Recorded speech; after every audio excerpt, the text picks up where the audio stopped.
This is Mrs. Leffers, and this is Romeo and Juliet, Act 2, Scenes 5 and 6. So this is Scene 5, and this is again in the Capulet's orchard. Juliet is a nervous wreck. She's waited more than 3 hours for the nurse to return. And remember, the nurse is a little cuckoo for Cocoa Puffs, so sometimes she gets distracted. And Juliet's like, oh my gosh, this lady is gonna be the death of me. When the nurse does arrive, she simply won't come to the point, so she's like teasing Juliet. Juliet gets more and more upset until the nurse finally reveals the wedding arrangements. So the nurse right away is going to pretend like she's not really understanding what Juliet's asking, even though she very much is. Juliet, it's just her. The clock struck 9 when I did send the nurse. In half an hour, she promised to return. So she was supposed to be back in half an hour, and it's been 3. A little scary. Perchance she cannot meet him. Oh, that's not so. Oh, she is lame. And by lame, she really means that she can't walk well. That's what the term lame actually means.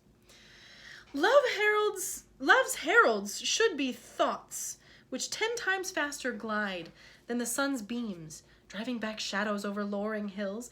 Therefore do nimble-pinioned doves draw love, and therefore hath the wind-swift Cupid wings. Now is the sun upon the highmost hill of this day's journey, and from 9 till 12 is 3 long hours, yet she is not come. Had she affections and warm youthful blood, she would be as swift in motion as a ball. My words would bandy her to my sweet love, and his to me. But old folks, many fain as they were dead, unwieldy, slow, heavy, pale as lead. So she's complaining that the nurse is old, and that because she's old, she's taking so long. She's like, oh, old people. So then, on cue, the nurse enters. And Juliet continues, oh God, she comes. Oh, honey nurse, what news? Hast thou met with him? Send thy man away. So she's like, get rid of Peter. We don't need him here. Nurse, Peter, stay at the gate. Peter goes away. Juliet, now, good, sweet nurse. O Lord, why lookest thou sad? Thou news be sad, yet tell them merrily. If good, thou shamest the music of sweet news by playing it to me with so sour a face. So she's like, give me the news. Why do you look like you've got a sad face? She's like, if the news is good and you give it to me with a sad face, it's not going to seem as good. So like, cheer up, because this has to be good news. Oh my goodness, nurse. Nurse. I am a-weary. Give me leave a while. Fie, how my bones ache. Oh, what a jaunce have I had. Juliet, I would thou hadst my bones and thy news. Nay, come, I pray thee speak, good nurse, speak. Nurse, oh, Jesu, what haste! Can you not stay a while? Do you not see that I am out of breath? Juliet, how art thou out of breath, when thou hast breath to say to me that thou art out of breath? The excuse that thou dost make in this delay is longer than the tale that thou dost excuse. Is thy news good or bad? Answer to that. Say either, and I'll stay the circumstance. Let me be satisfied. Is it good or bad? Nurse, well, you have made a simple choice. You know not how to choose a man. Romeo? No, not he. Though his face be better than any man's, yet his leg excels all men's. And for a hand and foot and a body, though they may not be talked on, yet they are past compare. He is not the flower of courtesy, but I'll warrant him as gentle as a lamb. Go thy ways, wench, serve God. What, have you dined at home? So she goes on, she's like, you don't want Romeo. But he is good looking. He's got a nice face. He's got nice legs. He's good looking Romeo. Have you eaten anything yet today, Juliet? Juliet, no, but all this did I know before. What say he of our marriage? What of that? Nurse, Lord, how my head aches. Oh, what a head have I. It beats as it would fall in 20 pieces. My back o'er to the side. My back.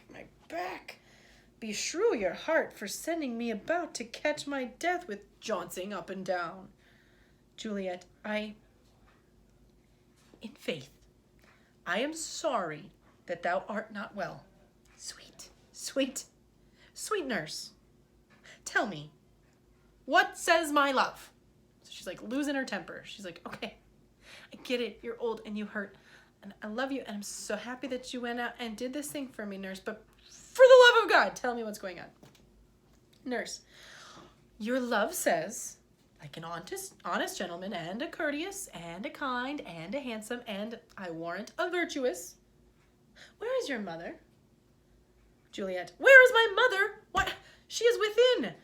Where should she be? How oddly thou repliest. Your love says, like an honest gentleman, where is your mother? Nurse, oh, God's lady dear, are you so hot? You so angry? Mary, come up, I trow. Is this the poultice for my aching bones? Henceforward do your messages yourself. She's like, is this the treatment that I get for my pain? In the future, you just go run your messages yourself, lady. Juliet, here's such a coil. Come, what says Romeo? Nurse, have you got leave to go to shrift today, to go to confession? Juliet, I have. Nurse, then hie you hence to Friar Lawrence's cell. There stays a husband to make you a wife. Now comes the wanton blood up in your cheeks. They'll be in scarlet straight at any news. Hie you to church. I must another way to fetch a ladder, by the which your love must climb a bird's nest soon when it is dark. I am the drudge, and toil in your delight. But you shall bear the burden soon at night. Go, I'll to dinner, hie you to the cell. Juliet, hie to high fortune. Honest nurse, farewell. So finally the nurse tells her, she's like, yes. Go to church, get married. Also the nurse tells her, I gotta find a ladder so that I can put it up to your balcony so that Romeo can climb up to your bedroom tonight to consummate the marriage. That nurse, I tell you, she thinks of everything. Okay, this is scene 6. They're in Friar Lawrence's cell. Friar Lawrence cautions Romeo to be more sensible in his love for Juliet. When she arrives, the two confess their love to each other and prepare to be married by Friar Lawrence. Friar Lawrence, so smile the heavens upon this holy act, that after hours with sorrow chide us not. Romeo, amen, amen. But come what sorrow can, it cannot countervail the exchange of joy that one short minute gives me in her sight. Do thou but close our hands with holy words, then love-devouring death do what he dare. It is enough, I may but call her mine. So that line is, again, foreshadowing when he says, let us be married, and then any love-devouring death can do whatever it wants to us. Friar Lawrence, the violent delights have violent ends, and in their triumph die, like fire and powder, which, as they kiss, consume. The sweetest honey is loathsome in his own deliciousness, and in the taste confounds the appetite. Therefore, love moderately. Long love doth so, too swift arrives, as tardy as too slow. So he's advising Romeo, he's like, the more fiery and passionate and crazy your love is, the more dangerous it's going to be. He says the loves that last the longest are moderate. They're not all over the place. There's not super, super, super highs and super lows. It's like, so that's what he advises. He's like, try to be somewhere in the middle. So Juliet comes in. Friar Lawrence is still talking. Here comes the lady. Oh, so light of foot, will ne'er wear out the everlasting flint. A lover may bestride the gossamer that idles in the wanton summer air, and yet not fall, so light is vanity. Juliet, good even to my ghostly confessor. Friar Lawrence, Romeo shall thank thee, daughter, for us both.